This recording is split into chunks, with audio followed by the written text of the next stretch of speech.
Polda Metro Jaya hari ini kembali merilis kasus pinjaman online ilegal atau pinjol ilegal. Dalam beberapa hari terakhir, Polda Metro Jaya menggerebek 5 lokasi pinjol ilegal. Dari hasil pemeriksaan, sebanyak 13 orang ditetapkan menjadi tersangka. Kabid Humas Polda Metro Jaya menyebut, sejauh ini terdapat 105 aplikasi peminjaman online ilegal yang sudah didalami oleh kepolisian. Berhasil kita lakukan penggerebekan menyangkut masalah kejahatan fintech ilegal atau pinjaman online ilegal ini. Ini ada 13 orang tersangka yang kita amankan, yang sudah kita tetapkan sebagai tersangka dan sudah kita lakukan penahanan. Yang pertama adalah yang di Ruko Kelapa Gading, Bukit Indah ini ada 4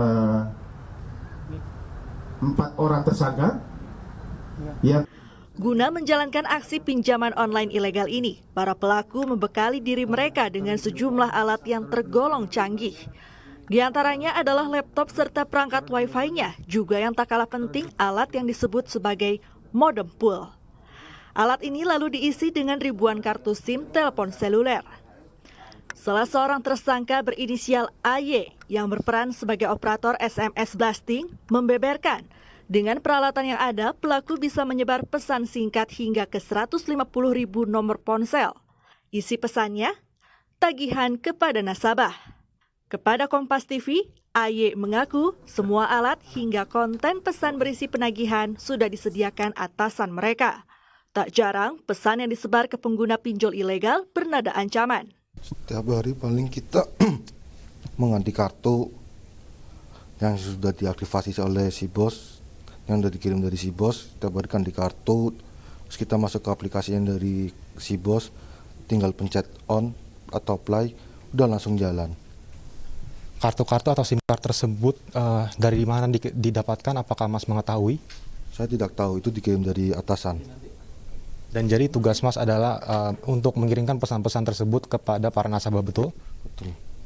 Apakah Mas mengetahui pesan-pesan yang dikirimkan dari atasan kepada Mas yang kemudian akan dikirimkan kepada nasabah? Mengetahui. Boleh saya tahu isinya dari pesan-pesan tersebut, apakah berupa ancaman atau kata-kata kasar, seperti apa? Ada ancaman, ya ancaman seperti ancaman pinjaman Anda segera jatuh tempo, sekarang dibayar, ntar ada kata-kata kasar gitu.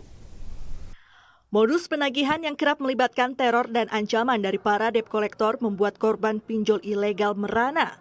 Seperti yang dialami pasangan suami istri asal Kabupaten Kuburaya, Pontianak, Kalimantan Barat. Dari yang awalnya hanya meminjam sebesar 2 juta rupiah ke satu aplikasi pinjol, dalam tempo 3 bulan utang pasangan tersebut membengkak jadi puluhan juta rupiah. Akibatnya, sang istri, VN, yang pertama kali mengajukan utang dihadapkan dengan beragam penagihan dari para debt collector. Mulai dari teror kata-kata kasar melalui pesan singkat dan telepon, hingga dipermalukan dengan foto pribadi milik VN yang entah didapat dari mana. Dalam wawancara ini, kami menyamarkan gambar dan suara untuk menjaga identitas korban. Pengakuan dari istri peminjaman awal hanya untuk keperluan pribadi sebanyak 2 juta rupiah. Dan dari awal pun istri juga terkejut meminjam di tulisannya 2 juta tetapi yang cair hanya 1,2 juta.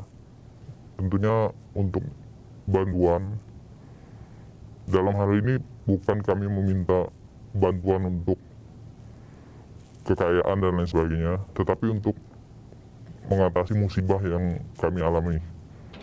Tak mengherankan jika banyak korban pinjol ilegal yang sulit melunasi utang. Pasalnya, bunga yang diterapkan pinjol ilegal ke nasabah adalah bunga per hari, mulai dari 4 hingga 10% per hari.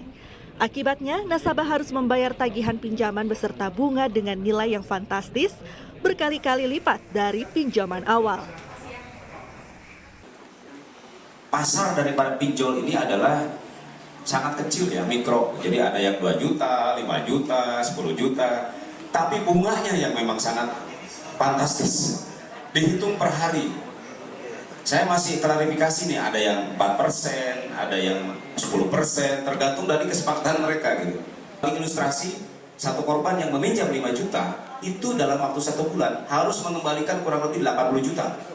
Selain penegakan hukum, literasi keuangan juga patut digalakan agar tak ada lagi warga yang tergiur dengan tawaran tak masuk akal demi mendapat uang sekejap mata. Tim Liputan Kompas TV.